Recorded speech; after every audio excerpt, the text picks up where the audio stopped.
Paano ko sasabihin sa mga kaibigan ko kung ako rin ang sisisihin?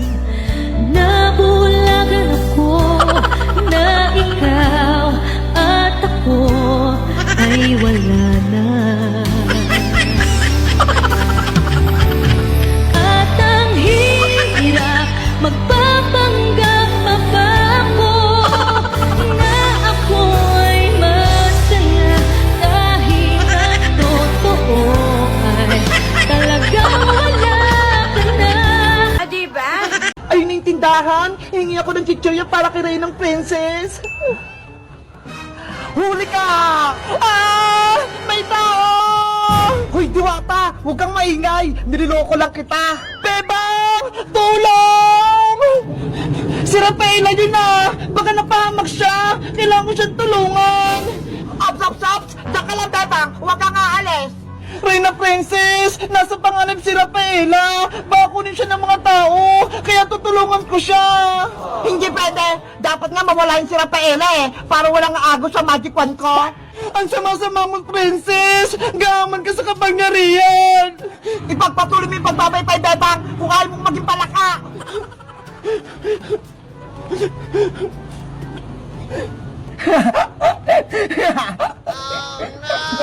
Wala kang awa, Princess! Kokak! Kokak! Kokak! Bebang! May taong gustong kumuha sa akin! Tulungan mo ako! Nye! Hindi kita kunin, oh! Mabait ako! Tsaka, kilala mo ba si Bebang? Bakit tinawag mo yung pangalan niya? Kaibigan ko si Bebang! Isa siyang tao! Ako din! Isa akong tao! Pwede mo akong maging kaibigan, Diwata! Hindi ka ba masama? Hindi ka ba nangunguha ng Diwata? Hindi ah! Bakit ka naman gagawin yon sa isang magandang Diwata na katulad mo? Ako pala si Rafaela Diwata mula sa karayan ng mga nuno sa punso. Ako naman si Boyong, ang pinakagwapo sa buong barangay namin. Kinagagawa kitang makilala, Boyong. Ganon din ako magandang Diwata. Boyong, pwede mo ba akong tulungan? Bakit? Anong kailangan mo, Rafaela? Kasi, nasa panganib si Bebang tsaka si Iska. Ginawa silang alipin ni Reyna Princess. Ano? Si Princess? Kalaban? Oo, may black magic siya. Si Iska, ginawa niyang palaka. At si Bebang naman, ginawa niya namang utusan. Ang sama talaga ng Princess na yan. Tara, sugutin natin! Hindi pwede, Boyong. Delikado. May kapangyarihan si Princess. Wala tayong laban sa kanya. Eh, anong gagawin natin para matulungan sila, Bebang? Gagawa tayo ng plano. Kailangan ko mabawing magic wand kay Princess. May naisip ka na bang parang, Rafaela, para makuha yung magic wand mo? Meron akong naisip. Si Reyna Princess nagpapabili sa akin ng chichirya para may pagkain siya. Lalagyan natin ng pampatulog yung pagkain niya para makatulog siya. Tama! Maganda yan! Kaso, may problema ako, Boyong. Ano na naman yun? Wala akong pera pambili ng chichirya sa tindahan. Wala tayong magagamit. Ako nang bahala, Rafaela. May pera ako dito. Ako nang bibili ng chichirya. Talaga, Boyong? Oo, kaya huwag ka nang malungkot. Salamat sa pagtulong mo. Walang anuman, basta ikaw magandang Diwata. O siya, bibili muna ako ng chichirya. Sige, kukuha din ako ng mga halaman pang patulog para ilagay sa chichirya. Okay, magkita tayo mamaya, Rafaela. Ayos! Gusto rin ako ni Rafaela! Aling sa inyo, papaya ko si Chilang madami! Bakit ang tagal ni Rafaela bumalik? Yung pagkain ko wala pa? Mabuti nga sa'yo para magutom ka. Kokak, kokak, kokak. Guys, ano kaya nangyari kay Rafaela? Sa tingin nyo, may tutulong sa kanya? Sino kaya yon? Mag-comment lang kayo! Bye-bye!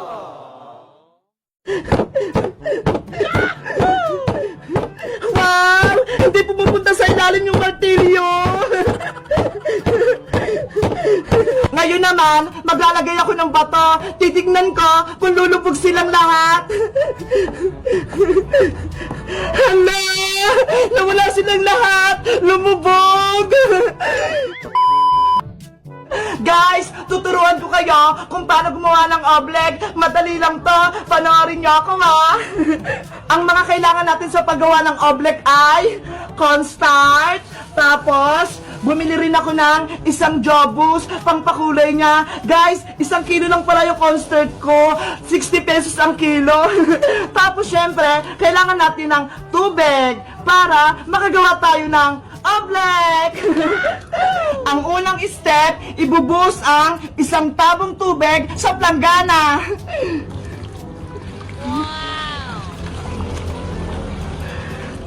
Magsusobra yung tubig nyo para maging perfect yung oblek nyo. Ang susunod naman ay ang ating pangpakulay. Hulaan nyo guys kung anong kulay ito.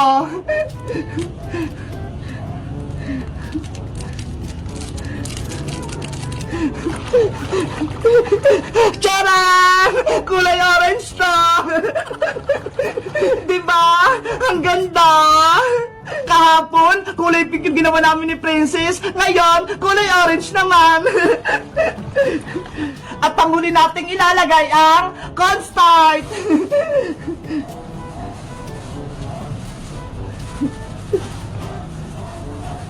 Dahan-dahan lang yung paglagay para matimpla natin yung oblek. Ayan, magtira muna ako ng konti. Pwede na itong haluin guys. Pagsamahin lang natin yung tubig, pati cornstarch, gamit yung kamay natin.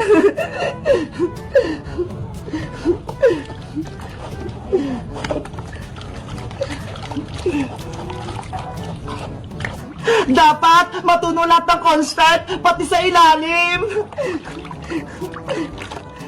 Oh no! Hala! Matubig ata itong gawa ko. Lalagyan ko pa nga ng cornstarch.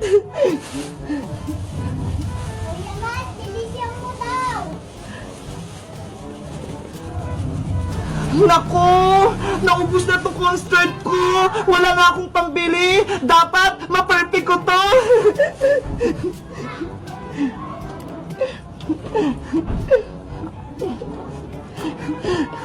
Ayan! Parang nararamdaman ko na perfect to! Big Bird, manood ka sa akin para sa susunod, alam mo na yung paggawa!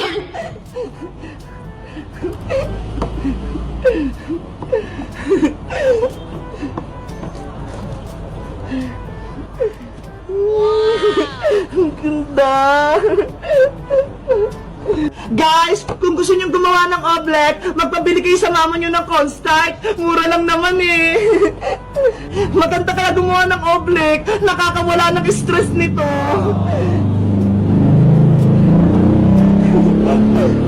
Eventually. Okay na ito tong oblek ko. Malapot na. Susubukan ko nga suntukin. Ayun! Hindi lumabog yung kamay ko. Ang galing! Nakagawa ko ng oblek. Perfect na perfect. Guys, may experiment ako. Mamartilihin ko yung oblek. Titignan ko kung lulubog yung martilyo.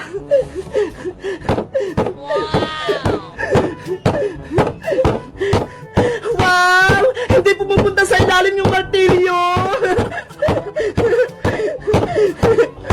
Ngayon naman, maglalagay ako ng bato. Titignan ko kung lulubog silang lahat.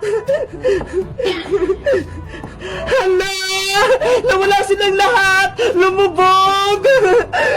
Nasaan na kaya yung mga bato?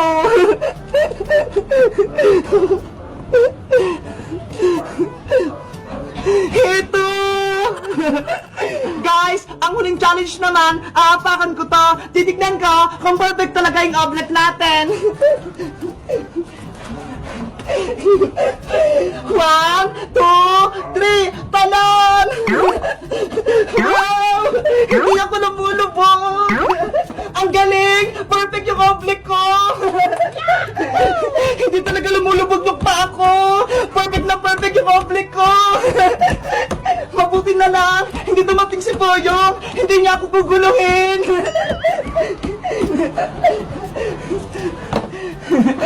Kayo guys, nakagawa na rin ba kayo nitong oblek? Kung hindi pa, subukan nyo rin! Sundan nyo lang tong video ko kung paano gumawa! Mag-comment lang kayo kung gagawa rin kayo ng oblek! Bye-bye!